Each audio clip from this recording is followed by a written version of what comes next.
Hola Sudamérica, hola Nicolás, ¿cómo estás? Hola Sudamérica y el mundo. Somos Nico Martínez y Omar Beretta y juntos hacemos Parlamento, este festival de pensamiento contemporáneo del colectivo Cuarto Mundo. Parlamento nace un poquito también de esta idea que proponía Paul Preciado sobre el Parlamento de los cuerpos menores, un espacio donde encontrarnos y poder discutir y debatir sobre las propuestas de los mundos que se vienen, que queremos construir en colectividad. Estamos con una agenda caliente, con Sudamérica prendida a fuego y con un montón de cosas para debatir, y por eso tenemos hoy una mesa tremenda. Nico, ¿nos presentás a Irene, a Gaela y a Delfina? Irene Rotella, activista trans y dirigente del espacio Casa Diversa, primera candidata trans al Senado en el 2018, de Paraguay. Gaela Tsenec, activista trans peruana, candidata al Congreso peruano en enero del 2020. Y Delfina Martínez, activista trans y antirracista en Uruguay, cofundadora de La Contracultural, candidata al Senado en el 2019. Buenas noches, ¿qué tal? ¿Cómo están? Muchísimas gracias por la invitación. Bien, también agradecida por la invitación, porque se genere esto, y sobre todo, como decía recién en la presentación, en este momento donde Latinoamérica está prendida a fuego, con todo, ¿no? Como el tema del COVID, de no poder reunirnos para pensarnos y un montón de cosas. Nada, agradezco este espacio. Ustedes, las tres, han sido durante 2018 y 2019 candidatas a los congresos de sus respectivos países. Cuando hicimos el podcast con Irene, esa entrevista lindísima que le hizo Nico en la Asunción, Irene nos dijo, haber estado en esa lista es un antes y un después. ¿Podemos arrancar con un qué cambió en las vidas de ustedes después de la presentación de las candidaturas al Congreso y la experiencia de la campaña? Bueno, yo creo que en lo personal, haber participado en una lista para el Senado, yo creo que esto fue también algo social y político, ¿verdad? Algo que tenga que ver con una oportunidad para pensar entre nosotros los movimientos y movimientas que estuvimos, ¿verdad? Hablo por mi país, nunca tuvimos oportunidades de ocupar, o quizás nunca no tuvieron en cuenta de ocupar una lista, porque siempre pensaron que nosotras no pensamos, que no tenemos esa visión de pensar o de poder proponer políticas. Y para mí fue eso, para mí una oportunidad de poder pensar desde una mirada traba, desde una mirada travesti, desde una mirada trans, desde una construcción y desde una unidad colectiva, ¿verdad? Para mí hoy esa fue una oportunidad personal y creo que también fue un cambio para el movimiento, para la mirada del movimiento político LGBTI en Paraguay. Bueno, nada, sí, o sea, la experiencia que tenemos acá en Uruguay, desde el movimiento trans y travesti, viene también, como decía recién la compañera, desde una cuestión colectiva, ¿no? O sea, que luego dio el resultado de varias compañeras integrando listas, que bueno, fue la primera vez el año pasado, en las elecciones nacionales en 2019, que estábamos ocupando ese lugar, ¿no? Que históricamente ni siquiera nos habíamos podido proyectar a eso, ¿no? Porque siempre han habido otras urgencias, más de lo inmediato, y creo que, bueno, todo cambió un poco o nos dio como otra proyección, y en esto de proyectarnos también una proyección política que fue fundamental a partir de la campaña por la aprobación de la Ley Integral para Personas Trans en 2018. Y también estábamos en un marco político donde de alguna manera podía ser posible esa discusión, y que esa discusión en el Parlamento, que tuvo un montón de dificultades también en el medio, hubieron también movimientos como más fundamentalistas que tenían aliados dentro del Parlamento y se movilizaban también en las calles, fuera del Parlamento, para hablar de ideología de género, instalar un montón de fantasmas alrededor de la reivindicación de nuestro, en ese entonces, proyecto de ley, que luego deriva en esto, ¿no? En un escenario político donde nosotras de alguna manera salimos como mucho más fortalecidas, entre comillas, porque seguimos en un contexto donde obviamente no, seguimos sin acceder a un montón de cosas, ¿no? De hecho, a esto que hablaba la compañera recién de los cargos y de los lugares en la política, todavía seguimos sin acceder. A mí me llama mucho la atención esto, la cuestión de la alianza del LGBI con los obreros, con los sindicatos, inclusive con los militantes partidarios de izquierda, que todos sabemos muy bien que no es que son, o sea, no siempre fue una cuestión así bastante amistosa ni nada por el estilo. Les quiero preguntar un poquito sobre su experiencia en cuanto a eso y cómo respondieron a las candidaturas y a las figuras de ustedes entrando y irrumpiendo en el proceso político electoral. Mirá, acá en Uruguay, bueno, como venía diciendo, previo a lo que fueron el periodo electoral, ya en pleno de lo que fue la campaña por la aprobación de esta ley, y previo a eso, muchísimo desde mucho antes, ya habían ciertas alianzas con el movimiento, acá es el PIT-CNT, que es la Central de Trabajadores. De hecho, hay una compañera que trabaja en el rubro de la construcción, y bueno, y siempre se le reconoció su identidad y siempre hubo una militancia, un trabajo ahí sindical de reconocerla a la compañera en un ámbito sobre todo súper masculinizado, ¿no? Y bueno, y después también, como de hecho en la marcha por la diversidad está integrada por diferentes movimientos nada, que apoyan y que están a full. Lo que sí, últimamente, cuando hicimos la campaña por la aprobación de la ley, lo que nos sorprendió de alguna manera fue también la alianza de ciertos sectores, de líderes políticos, líderes religiosos, perdón, que estaban en contra de un discurso que se imponía como el discurso de la iglesia, que venía como a atropellar nuestros derechos. Y bueno, y hubieron líderes religiosos que se quisieron desmarcar de ese único discurso que era utilizado por parte de estos sectores más conservadores que son de la parte como neopentecostal. Y bueno, y eso fue como una alianza inesperada en esta coyuntura y en este momento. Finalmente, hoy tenemos un gobierno de derecha, hoy hay como serias dificultades, pero bueno, creo que es algo que sí ya ha venido decantando en esto, me parece, porque hay como una cuestión de que nosotros y nosotres venimos de familias justamente de clase obrera o de familias de clase baja. Entonces hay como obviamente desde la teoría y desde los movimientos del activismo de pie de calle, desde hace un buen tiempo, de esta conciencia como de cruce, ¿no? De la conciencia de clase con los movimientos de la diversidad y el antirracismo, o sea, como una cuestión interseccional que hoy creo que se manifiesta más conscientemente. Yo creo que hay como necesidad de juntarnos también, ¿verdad? Evidentemente para mí la unidad realmente de luchar y sobre la independencia organizativa, que realmente podamos crear una política de clase trabajadora, ¿verdad? Para mí es necesario las alianzas. Vuelvo a decir que dentro del movimiento a la cual yo representé, si bien hubo conversaciones y hay, yo creo que falta todavía mucho sobre eso, ¿verdad? Para poder pensar en un gobierno político, trabajador, desde una mirada trabajadora, ¿verdad? O sea, para mí eso, si bien no puedo hablar mucho de que hubo una alianza fuerte dentro del movimiento, sí hubo, vuelvo a reiterar, conversaciones y creo que hay algunos aliados, pero para mí falta aún mucho para lograr eso. Gracias, Irene. Gaela, estábamos hablando de un tema que hemos tenido oportunidad de conversar mucho con vos en el pasado. Me acuerdo que en el podcast que grabamos contigo, el inicio del podcast es un discurso tuyo bien fuerte que estás arengando la necesidad de la articulación con los sindicatos. ¿Querés hacernos un comentario sobre tu experiencia en esta cuestión? Himainaya, ñañaykunas, taraykunas, guarmikunas, Sutimi, Gaela, Tracacha, Afrandina. ¿Cómo están, compañeras, compañeros, compañeres, amigos, amigas, familia que nos está escuchando?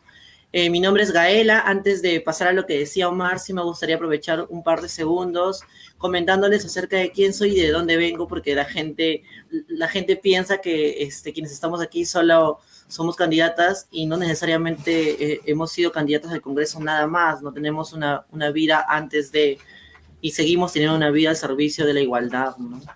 En mi caso, yo soy hija de padres campesinos, nací y crecí en medio de la arena, de la estera, al costado de los animales, del lago, de la laguna, y abrí los ojos en un hogar que defendía derechos, ¿no? Soy hija de padres campesinos, pero también de dirigentes sociales, de luchadores, ¿no? Y es ahí donde yo he crecido, me vinculé al movimiento social. Y para responder la pregunta de Omar, me gustaría enmarcar todo esto para que se vea más o menos el proceso de construcción que yo he tenido. Yo, antes de ingresar al movimiento trans, al movimiento LGTBI, o antes de ingresar a un partido político, yo ya venía construyendo dentro del movimiento indígena, dentro del movimiento juvenil, dentro del movimiento animalista, dentro del movimiento ecologista, porque es desde ahí desde donde yo me construyo, antes de saber incluso que existía un término que denominaba quién soy, ¿no? Antes de saber que existía el término trans, yo ya estaba construyendo una sociedad distinta, pero no era consciente de la necesidad de tener que luchar desde un enfoque de género, de tener que luchar desde un enfoque interseccional que nos permita poder abordar las problemáticas que existen en nuestra sociedad desde los distintos enfoques y desde las distintas opresiones que atraviesan una misma cuerpo. Lo supe en el momento en el que fui tomando mayor protagonismo dentro del movimiento indígena, pero también a la par que fui expresando mi identidad de género. Cuando yo empecé a poder transicionar, fui perdiendo delante de mis ojos y de manera muy rápida los privilegios de hombre. Y eso hizo que se me cuestione incluso dentro del movimiento social, diciendo que era un maricón vestida de una mujer indígena. Ha sido una pelea tener que hacer respetar la agenda de la diversidad sexual y de género de las mujeres trans, de las personas trans en general, dentro del movimiento indígena. Eso sirvió mucho para que al momento de poder hacer política tenga el movimiento indígena al costado mío, luchando por un cambio, no un cambio solo para las personas trans, sino que sigamos luchando por cambiar este país, por cambiar el mundo entero, por construir un mundo sin violencia, sin ningún tipo de discriminación, sin explotación. Y en el camino hemos ido construyendo alianzas, no para ganar elecciones, no para poner candidaturas, sino en realidad para poder construir un mundo distinto. Ese es el camino. Y creo que bien lo resaltaban al inicio, cuando decían que lo que más sirve a este modelo neoliberal, a este sistema capitalista, también extractivista, también patriarcal, también asesino, transfóbico, es justamente el individualismo, el tratar de separarnos, ¿no? Y creo que en ese camino he sido clara de tener que luchar desde la interseccionalidad e interpelar a cada uno de nuestros movimientos, porque hay que decir también que hay un feminismo liberal que está dispuesto a luchar por algunas mujeres, pero que no está dispuesta a luchar por las mujeres trans, que no está dispuesto a luchar por las mujeres indígenas, andinas, amazónicas, afros. Hay un feminismo que está dispuesto a seguir con este sistema económico que asesina.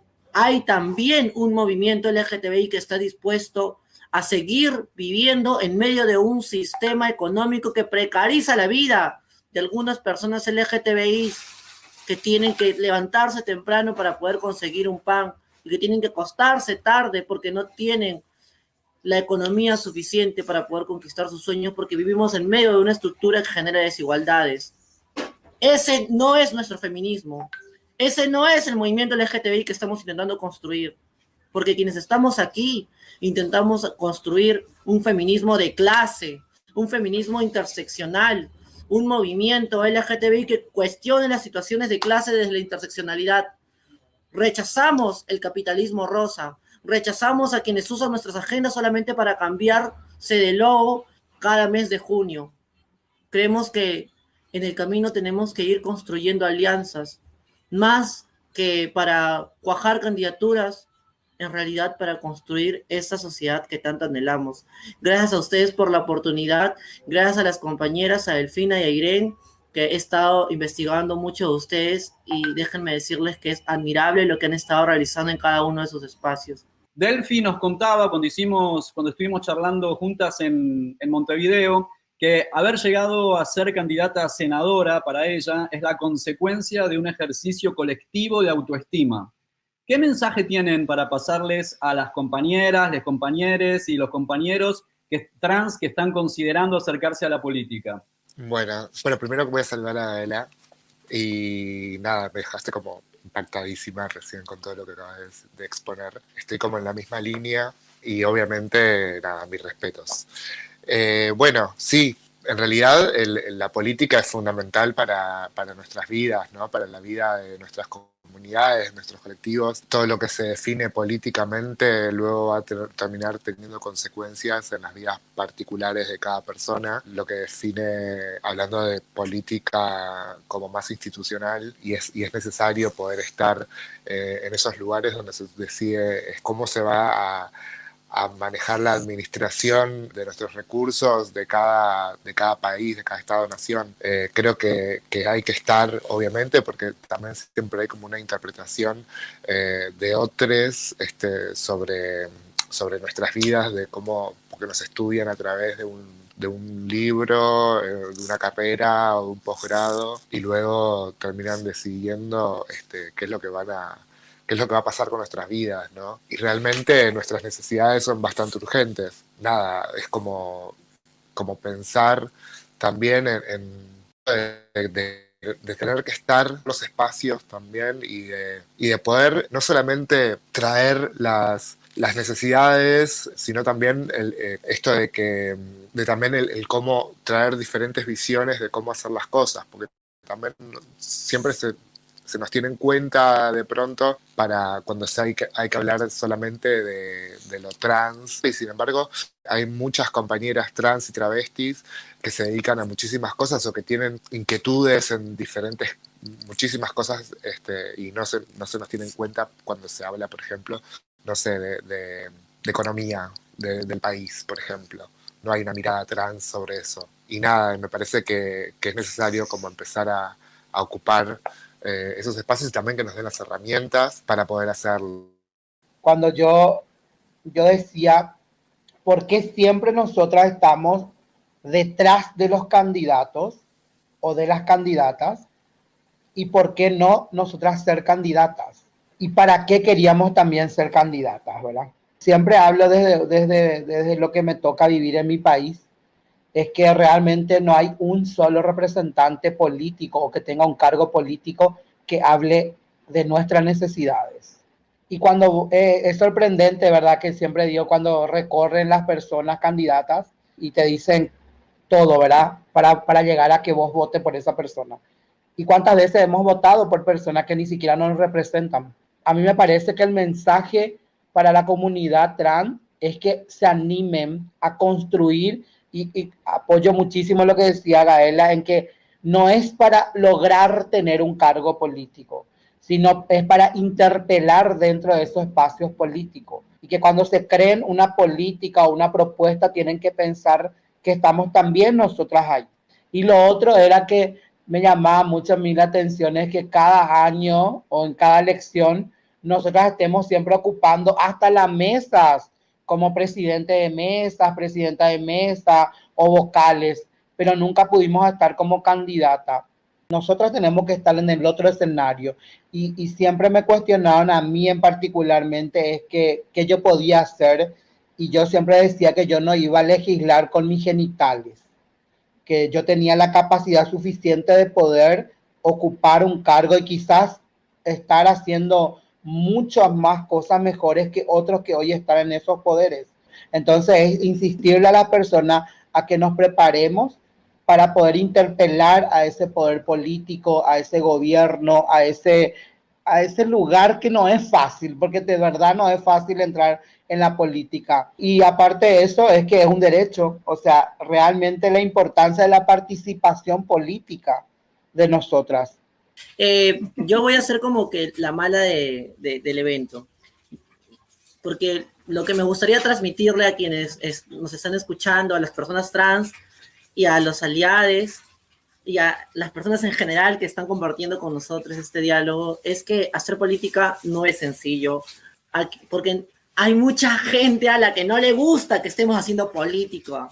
Hay mucha gente que preferiría que Delfina, que Iren, que yo no estemos haciendo política, que les gustaría que nos quedáramos en el movimiento social, en las organizaciones sociales, en las organizaciones trans, y que nos limitemos, como bien decía Delfina, a hablar solo sobre identidad de género o solo sobre la ley integral trans, pero que no hablemos nada de economía, que no hablemos nada sobre salud, que no hablemos nada sobre trabajo, cuando en la práctica somos las personas trans las que estamos peor en educación. No porque queremos, sino porque hay un sistema que ha sido diseñado para expectorarnos de las escuelas, gracias al bullying transfóbico.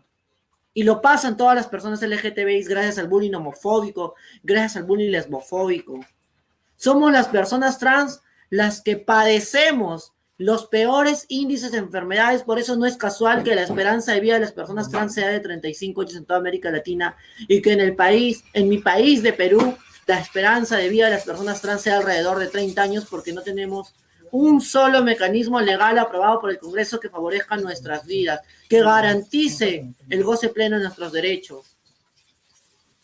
Y no nos vamos a alargar, aunque le produzca cólicos a mucha gente, aquí vamos a estar poniendo la cara y el cuerpo, alzando nuestras voces para poder construir un mundo diferente, libre de violencia, libre de explotación, libre de toda forma de discriminación. No nos vamos a callar.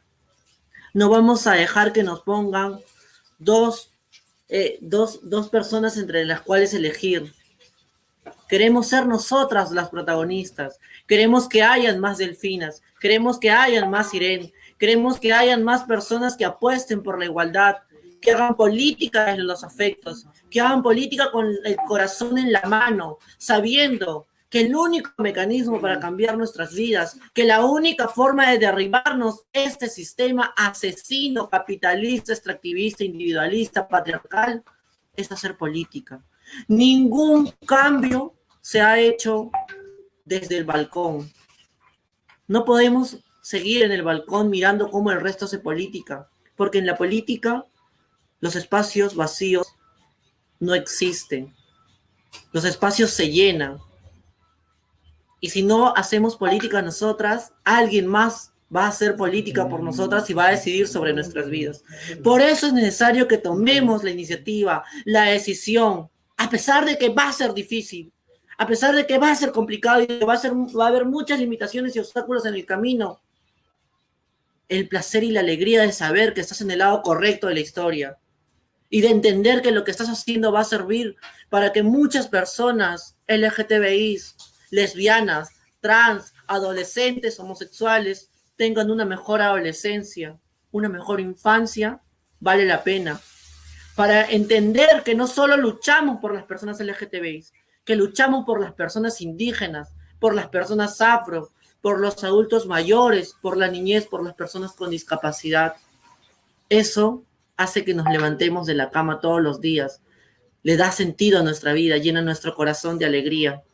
Y no hay nada más rico que saber que estás entregando tu vida hacia un fin colectivo, que va más allá de nuestras propias existencias.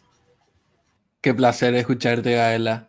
O sea, sentimos desde Cuarto Mundo, desde Puturgaley, desde muchos espacios, que de repente hay muchísima, como que una especie de reticencia, ¿no? De muchos sectores que están absolutamente desencantados, y en su gran mayoría con muchísima razón, de los espacios de construcción política partidaria, de los espacios de construcción en colectiva, mayormente en cis heterosexual o completamente blancos. Entonces yo siento que muchísimo hoy podemos hablar sobre las razones por las que estamos acá. Entonces me gustaría saber qué tienen para decirle a esos sectores que se resisten a apostar por proyectos políticos de masas y cómo animarse a dar ese paso. También un poquito en torno a la experiencia de ustedes. Bueno, en realidad, o sea, personalmente lo que me motivó de una manera o lo que me impulsó a dar este paso no fue perseguir un lugar en el Senado, pero sí me parecía importante esa señal y de alguna manera entendía que había un acumulado desde el activismo social, que eso después se podía llegar a traducir en votos como una señal, ¿no?, de traer ese capital político a un espacio donde donde me siento totalmente identificada, pero bueno, que en realidad había como una voluntad por querer poner y apoyar y poder, estar como más o menos dentro de la misma línea política. Para mí es como decían las compañeras, hay una dificultad enorme que tiene que ver con esto de que hay un montón de gente que no quiere que nosotras hagamos política y que en ese modelo de sociedad al que aspiran, nosotras no existimos directamente. O si existimos solamente en los márgenes para un consumo casi que pecaminoso y oscuro, turbio, no sé, como, lo que históricamente fuimos. Yo creo que, a ver, ¿qué le puedo decirle a los políticos de mi país? Nada, que somos el nuevo surgimiento de una nueva clase de mirada política. Es necesario que nosotres estemos ocupando cargos, porque bien lo decíamos en un inicio, mientras no estemos en esos cargos, siempre hablarán por nosotras y no estaremos proponiendo o discutiendo políticas públicas o leyes que favorezcan a toda una ciudadanía en la cual nosotros también estamos. No es fácil, pasas mil cosas, es como que vos tenés que entrar en una batalla, en una nueva batalla de lo que es defender derechos humanos, es que vos defiendas la participación política. Y ahí también es donde te dan. Hoy yo tengo una mirada de que es necesario hacer política, es necesario pelear por cargos políticos, es necesario que nosotras estemos en esos cargos. Y como yo miro hoy la clase política paraguaya, le falta muchísimo, ¿verdad? Porque también por ahí entramos en esto que a dónde yo quiero llegar con esto, ¿verdad? Es como dije hace rato, es que no despertemos, porque yo sigo diciendo, me sorprende que en mi país la comunidad LGBTI siga votando por un partido tradicional, la cual se declara anti-LGBT y nosotros seguimos votando. ¿Cómo yo puedo interpelar? Y yo creo que eso, que nosotros hoy somos eso, un nuevo surgimiento político con una mirada más social, más humana, más ecologista, más socialista, y a eso apuntamos, ¿verdad? Yo creo que a eso tenemos que irnos y para ahí vamos. Y también entender esto, que a veces no es fácil que los partidos tradicionales no le van a llamar a una Irene Rotela o a otra candidata, difícilmente, y tampoco me interesa ocupar ese cargo. Y los que son medios socialistas tampoco te van a dar esa oportunidad. Entonces, particularmente yo, hace un buen tiempo que estoy pensando en un nuevo espacio político de construcción colectiva y social, donde podamos realmente pensar qué tipo de política queremos plantear. Wow, qué fuerte escuchar a Delphi y a Irene, ¿no? Es realmente potente y a mí me gustaría decir un par de cosas al respecto, ¿no? Primero que yo vengo luchando desde los 8 años dentro del movimiento social, pero nunca quise militar en un partido político. Luego entendí que era porque nos educaron para alejarnos de la política. Nos repitieron una y otra vez que la política es mala, es sucia, es corrupta, es cochina. ¿Quiénes fueron los que nos decían eso? Los que hacen política, los que viven de la política, los que usan la política para beneficiar a los grandes empresarios, los mismos que están en contra de los derechos de las personas LGTBI. Sí, los mismos racistas. Ellos nos dijeron que la política era mala, era sucia. Y nos educaron despolitizándonos como nos educan para blanquearnos y avergonzarnos de nuestras raíces. Eso ocasiona lo que nos comentaba Irene hace unos minutos. Y ahí la respuesta. ¿Por qué las personas LGTBI votan por fundamentalistas, antiderechos. ¿Por qué las personas LGTBI votan por partidos de derecha? Porque nos han impuesto la heteronormatividad. Hay todo un movimiento de personas LGTBI que lo que buscan es camuflar su identidad de género y su orientación sexual para pasar caletas, para hacer closets. Como también nos obligan a las personas indígenas y afro durante todo nuestro proceso de adolescencia a tener que ocultar nuestras raíces y a blanquearnos para ser más cómodos a esta sociedad y para ser aceptados. Hay que romper con esto. Hay que expresar quiénes somos. Hay que levantar nuestras voces. Hay que amar sin ningún tipo de miedo porque amar es político y porque no hay nada más revolucionario que amar, que tomarnos de las manos, que abrazarnos, que apoyarnos, que ayudarnos. Eso es más político que cualquier discurso. Y eso genera cambios, compañeros, compañeras y compañeros. Eso nos va a permitir organizarnos porque solo organizándonos vamos a construir cambios. No nos van a regalar nada. Y los partidos que dicen que quieren una sociedad distinta, que quieren construir un mundo diferente, tienen que garantizar la participación de las personas trans. Si los partidos no garantizan la participación de las poblaciones en situación de vulnerabilidad y de las personas trans, todo lo que dicen es falso. Yo no pienso esperar un momento sin dificultades. Por eso, en este momento, me encuentro inscribiendo mi partido político, porque no basta con una candidatura y no basta con una congresista o una parlamentaria dentro de todo el parlamento de nuestros países. Necesitamos bancadas, necesitamos mayorías, necesitamos partidos que se la jueguen por nuestras vidas y que tengan claro que la igualdad es innegociable, que con nuestras vidas no se juegan. Tenemos que seguir interpelando a los partidos. Tenemos que seguir construyendo espacios. Y ojo, no basta con interpelar a los partidos políticos. Tenemos que también interpelar en paralelo al movimiento social, al feminismo, al movimiento antirracista. Porque hay todo un movimiento antirracista y no todos los activistas antirracistas luchan por las personas afro-LGTBI. Porque no todos los movimientos indígenas luchan por los indígenas LGTBI. Las personas LGTBI, la diversidad sexual y la diversidad de género está antes del proceso de colonización. Hemos existido y este país, este mundo es nuestro. Estamos aquí y no nos vamos a largar. Este también es nuestro país y lo merecemos. Por eso creemos que es necesario seguir interpelando en todo el movimiento social, incluso al propio feminismo.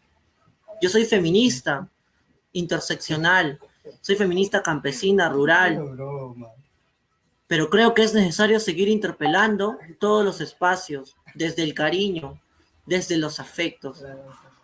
Hay algo que se ha mencionado en los últimos años y que ha ido tomando fuerza, que ha logrado varios mecanismos de aprobación en varios de nuestros países. Un mecanismo que garantiza la participación de las mujeres, por el que yo también he trabajado, porque creo que es necesario.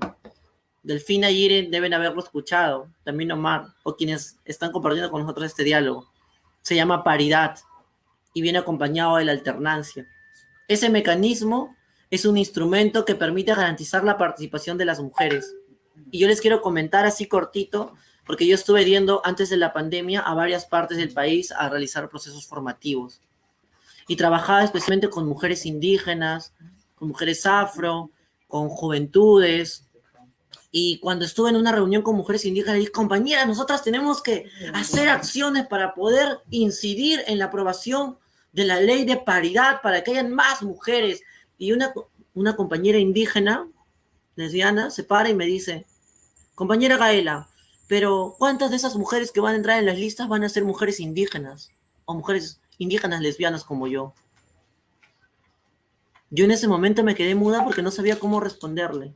Fui a compartir algo y terminé recibiendo una interpelación bastante educativa de la compañera, que me hizo ver la necesidad de generar, a la par de la paridad, que es completamente necesaria, otros mecanismos que nos garanticen que la participación de estas mujeres van a ser en toda su diversidad, porque las mujeres somos diversas y todas somos importantes. Si hay un evento sin personas trans, solo es un evento cisgénero más. Sin nosotras no hay paridad. Por eso es necesario seguir interpelando desde el cariño todos los espacios, todo el movimiento social y todos los partidos, teniendo claro que si un partido dice buscar la igualdad, una de sus tareas fundamentales es garantizar nuestras voces, es garantizar la participación de las personas trans, no en la cola. Adelante, compañeras, adelante, siempre adelante. Muchas gracias, Gaela. Hemos tenido oportunidad de conversar por separado con cada una de ustedes. ¿Cuál es este momento donde una se asume como persona política, no? Recuerdo que charlando con Irene nos decía, todas hacemos política desde donde estamos, ¿no? Y recuerdo, Gaela, estar conversando contigo y que nos decías, mi sola existencia es política, ya como desde el nacimiento, ¿no? Y ese momento mágico en que uno pasa como de las organizaciones sociales al ámbito político partidario, que tiene que ver con, como dice Delphi, dejar de hablar entre las que ya estamos convencidas. Entonces, les queríamos preguntar, ¿cuáles fueron los desafíos, especialmente en campaña, de enfrentar a medios de comunicación de cobertura nacional o internacional, que son generalmente de derecha, y que nunca dan espacio a las disidencias? A ver, fue un desafío primeramente muy grande porque ya lo decía hace rato, cuando los medios de comunicación plantean es como que son muy amarillistas, ¿verdad? Es como que, wow, una travesti o una trans al poder, ¿para qué? Las preguntas que iban era qué hacía, para quién íbamos a legislar, para qué queríamos el matrimonio, la adopción, la ley de identidad de género. Yo le decía, no, yo quiero todo. Todo. Quiero eso y quiero más. Y entendiendo de que cuando yo llegaba a un espacio, a un cargo, yo era una funcionaria más, una funcionaria que estaba al servicio de toda una ciudadanía y ahí entrábamos todos y todas. Entraban las comunidades indígenas, las mujeres, los hombres, los niños y me planteaban siempre, pero ¿qué política podrías dar vos para los niños? O sea, siempre tratándonos como pervertidas o demás cosas. Y es muy sorprendente y muy difícil lidiar con los medios de comunicación. Yo sé que yo soy una mujer trans, yo me acepto tal cual, pero yo tengo otras capacidades, o sea, yo puedo discutir los problemas que hay dentro de una sociedad y que podamos plantear cómo mejorar eso. La herramienta de los medios de comunicación siempre tiene que ver con eso, ¿no? Con llegar a personas que no están en los espacios donde podemos llegar a tener como este tipo de diálogos y donde podemos llegar a profundizar un poco más sobre nuestras existencias y sobre por qué es importante la política en nuestras vidas. El desafío que tuve como personalmente fue, bueno, primero el enfrentar, ¿no? Como el derribar como los miedos y todo eso que uno trae. Y que también los medios generalmente te preguntan muchísimo sobre tu vida personal. O sea, sienten como que tienen ese derecho a poder preguntarte cosas íntimas como no sé, tanto de tu sentir como desde los procesos de la transición. Cuando estás no sé, para hablar sobre, no sé, la candidatura, sobre la aprobación de una ley o sobre otras cosas. Y eso es algo que también tuve que ir como aprendiendo a sortearlo, ¿no? Como responder siempre de alguna manera, no desde un lugar personal, porque no era yo Delfina solamente que estaba parada ahí hablando desde mi perspectiva, lo que yo pienso sino que lo que se hacía siempre fue trasladar desde el rol de la vocería un discurso y una cuestión como más grupal. Para mí por lo menos fue un fortalecerme en cada exposición, hasta que hoy decidí en realidad ya no exponerme, por ejemplo, públicamente, aunque cada tanto tengo que hacerlo porque bueno, justamente me dedico a la gestión cultural y bueno, y a veces hay que hablar a los medios para que llegue tu trabajo, pero solamente hablar del trabajo. Como les decía hace un momento, el camino ha sido bastante difícil, bastante complicado, pero no lo hubiera logrado sin mis compañeras feministas, ¿no? Generando oportunidades para que yo pueda seguir y pueda continuar en este camino de la política hubiera sido imposible. También hubiera sido imposible sin todo lo que han hecho por mí mis compañeros, mis compañeras, mis compañeros de la diversidad sexual y de género que militan en el Nuevo Perú, que sigue construyendo una propuesta de cambio con sus afectos, con nuestros sentires, dejando claro que nosotras construimos una agenda LGTBI de clase, interseccional, que deslindamos de ese capitalismo rosa y que no estamos dispuestas a poder entregar nuestras vidas a un sistema asesino. Uno pensará, porque normalmente me ven en eventos, hablando, diciendo cosas en medio de conversatorios virtuales. Sin embargo, la mayoría de la gente no ve que hay en los momentos en los que no estamos haciendo política, bueno, hacemos política todo el tiempo, pero en los momentos en los que no estamos en eventos virtuales, ¿no? Después de la candidatura, nuestras figuras se han hecho más visibles y eso ha hecho que nuestras compañeras, compañeros recurran a nosotros para poder pedir ayuda. Y en medio de todo eso hemos tenido un sinnúmero de denuncias de violencia, de discriminación, y hemos tratado de apoyar todas las denuncias que hemos podido.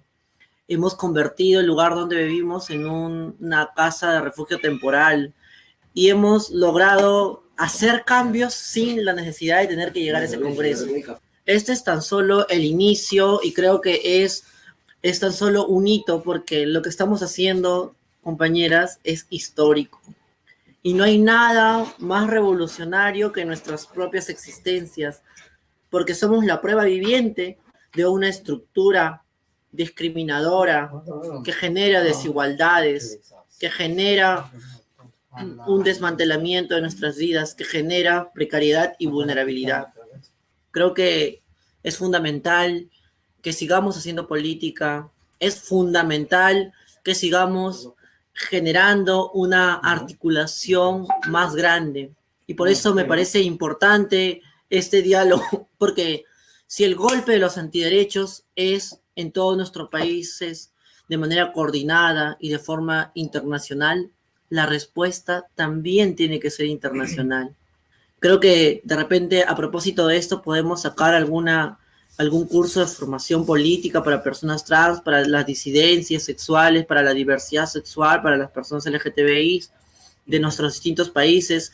Me animo también a poder poner sobre la mesa la necesidad de tener que impulsar alguna campaña pidiendo que la paridad genere o contemple la participación de las personas trans, ¿no? Sin personas trans, sin mujeres trans no hay paridad, ¿no? Cuando charlamos con Delphi en el podcast que grabamos, Delphi nos hablaba de la importancia de proteger a la juventud y a la niñez trans. En la charla con Irene nos decía, bueno, ¿quién ayuda hoy a los padres de las hijas trans? También charlando con Gaela en su momento nos contaba que ella crió a sus 2 hermanos menores. ¿Cómo ven la situación de la articulación con las familias trans? Ay, no sé, Osmar, una pregunta súper difícil, ¿verdad? Porque es sumamente importante la familia, vuelvo a decir. Yo personalmente vengo de una familia con padres campesinos, sin educación. Muy jóvenes tuvieron que venir a enfrentar a la ciudad y venir y salirle a una hermosa trans y no saber cómo manejar eso. Y mis padres entraron conmigo en esa transición y mis padres también generaron algún tipo de violencia hacia mi persona y me parece muy, muy difícil, pero no imposible, y lo vuelvo a decir, hoy yo tengo una buena relación con mis padres, nos educamos entre ambos, ellos me respetan, yo les respeto a ellos, y acá hubo un cambio, por eso creo que hay gente que puede cambiar, pero también tenemos que entender de que a veces hay familias que no van a cambiar y que hacen mucho daño y que no podés articular con esa gente, porque esa gente quizás no va a cambiar ni con educación, porque no quieran. Pero yo decía esto, de que quienes les ayudan a los padres a justamente a entender esto, porque ellos entran en ese círculo de violencia de las que nosotras vivimos, también le toca vivir a esos padres. Y es tan importante articular, es tan importante que los padres entiendan y que realmente es muy diferente, porque a mí me ha tocado pasar 1000 cosas en mi vida desde muy chica y soñaba con tener una familia que me proteja, una familia que me pueda amparar. Y después entendí que hay otro tipo de familia y que esas familias se volvieron mis propias hermanas trans. Esa es la familia que yo también elegí y la donde hoy pertenezco, porque ahí es Casa Diversa, una familia donde yo encuentro lo que quizás a veces no puedo encontrar dentro de mi familia tradicional, ¿verdad? Entonces yo creo que es importante la articulación, yo creo que es importante trabajar con los padres, porque si los padres no nos discriminaran y no nos violentaran y empezaran a abordar este tema, el mundo trans, el mundo de esa pequeña, de esa niña, de esa adolescente, va a ser diferente y va a poder enfrentar un poco mejor esta sociedad que es muy injusta, esta sociedad que es muy violenta. Yo tuve la suerte de que mi familia, de alguna manera, siempre, cuando yo empecé la transición, siempre me apoyó y siempre estuvo como muy presente. Y bueno, nada, eso creo que hizo que de alguna manera yo pudiera hoy por hoy también llegar a poder proyectarme y también en su momento no me pudieron como salvar de tener que estar parada en la esquina, por ejemplo, pero por un tema, bueno, de no poder tener como el apoyo económico, yo también tenía como una cuestión ahí como muy desde la identidad, desde que tenía que empezar a operarme y hacer esto y hacer aquello, entonces nada, había como una cosa muy que había estado contenida mucho tiempo y salí. Pero bueno, nada, para mí la infancia fue un momento también que me marcó muchísimo, porque obviamente esto de no tener como referentes, no encontrar referentes en ningún lugar, ni en los dibujitos que mirás, ni en la serie de Cris Morena, ni en absolutamente ningún espacio, en ningún lugar, eso hizo que hubiera una niñez que no estuvo, que estuvo muy oculto, o sea, como solamente en los momentos de soledad podía conectar conmigo misma de alguna manera. Y me parece importante que hoy demos esa posibilidad, porque hoy también con toda la información que hay y con los medios como alternativos de comunicación y también las plataformas digitales donde se puede encontrar un montón de información, donde estamos presentes, creo que estamos como mucho más presentes hablando en primera persona, eso hace que esos padres, esas madres que tienen esa preocupación de no querer que el nene o la nena termine en una esquina, ¿no?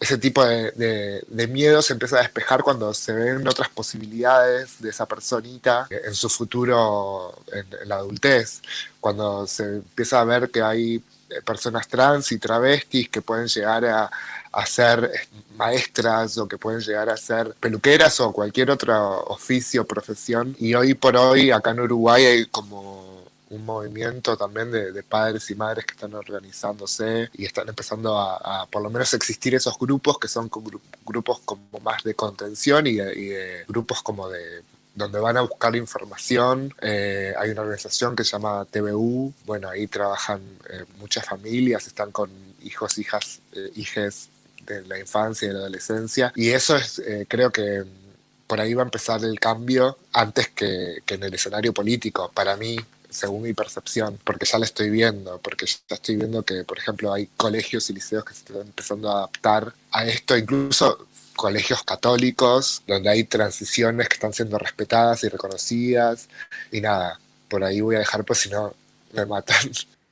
Hablar de mi proceso de transición y de mi familia me trae sentimientos encontrados. Yo no tuve la misma suerte que Delfina, a pesar de que yo vengo de un hogar de luchadores sociales, de que mis padres hayan sido dirigentes campesinos, dirigentes indígenas, dirigentes de construcción civil, de sindicatos, nunca recibieron formación en género y nunca hubo quien les diga que había la posibilidad de que entre sus hijos, entre sus hijes, podía haber personas LGTBIs, que alguno podía salirle maricón, que alguno podía salirle leca, que alguno podía salirle trans, ¿no?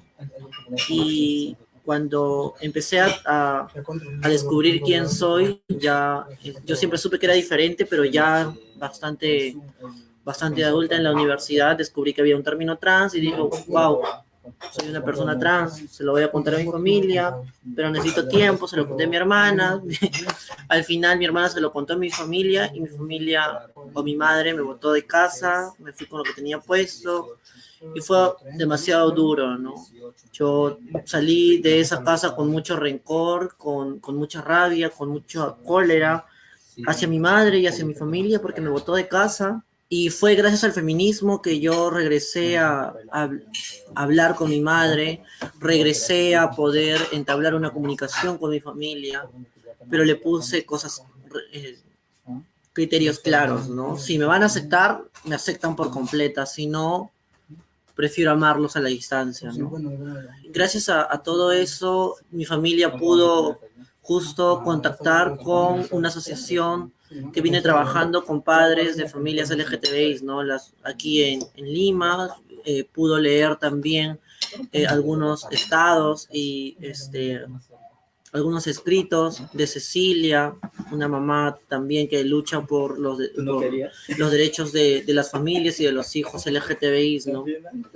Y gracias a Familias por la Diversidad y a Cecilia, mi mamá pudo emprender un proceso de aprendizaje y desaprendizaje acerca de quién soy, a revalorar los otros conceptos de familia, y yo también aprendí a poder ver lo que decía Irene, ¿no? Hay una familia que nos viene al nacer, pero hay otra familia que vamos descubriendo en el camino.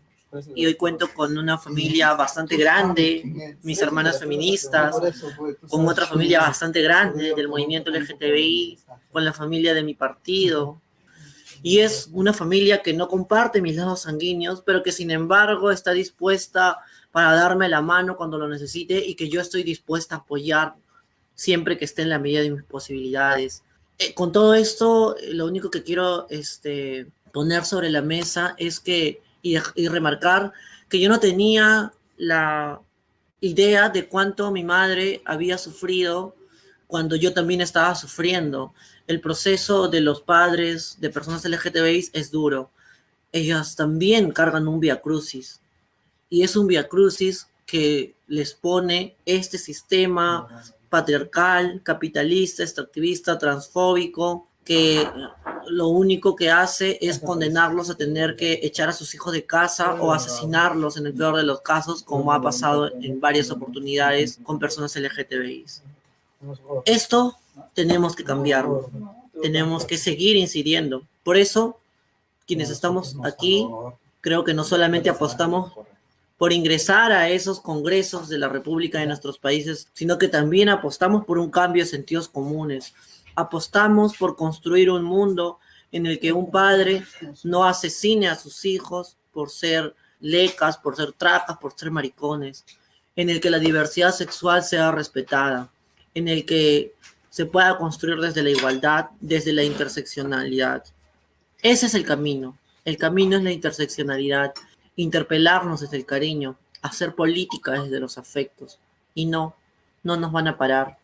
Nadie va a poder parar ni frenar la revolución, porque la revolución será feminista, trans, diversa, marica, antirracista, decolonial, o no será, compañeras. Irene, Delfina y Gaela, ¿se imaginan una boleta con las tres juntas? Yo voto a ese país. Bueno, muchas gracias a ustedes tres, muchas gracias a toda la gente que estuvo mandando mensajes y que nos estuvo alentando durante esta transmisión.